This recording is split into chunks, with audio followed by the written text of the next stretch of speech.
ca lò nhân họ sẽ ca lò nhân thể chỉ trùng nhau ấy sẽ cái sóng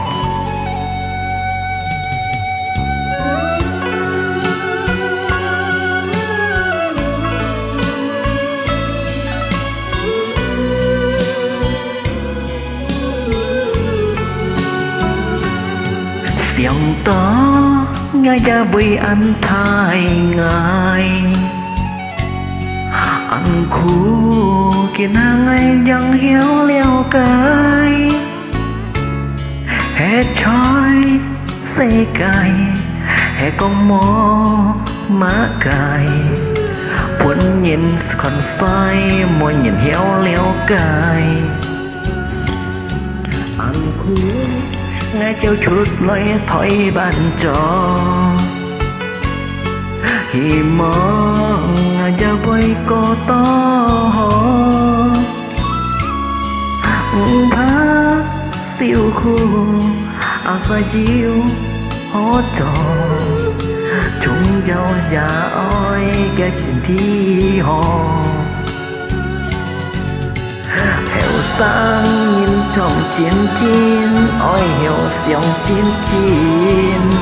thèn nhìn cho sẽ oi này xin chỉ cả oi cho khiến khiến theo cả dòng hiểu xin thèn nhìn cho sẽ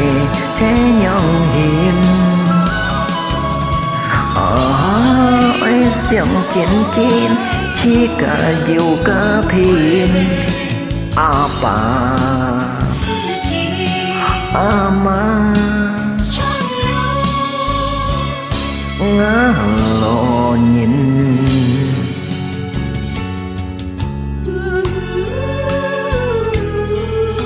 cái sóng liều cái lò nhìn này phải ăn chung nhau vậy cái điều trước phải làm thì phong cho sẽ cho cô mà này chỉ để cái lò nhìn nào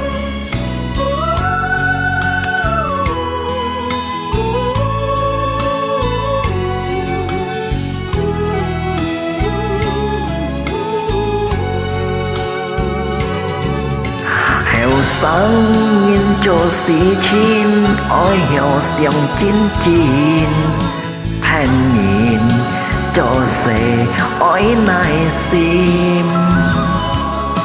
chỉ cả ôi cho khiến khiến theo cả hiện hiểu xin hèn nhìn cho xe chế nhau hiền ôi xiong chín chín chỉ cả diệu cả thiên bà ama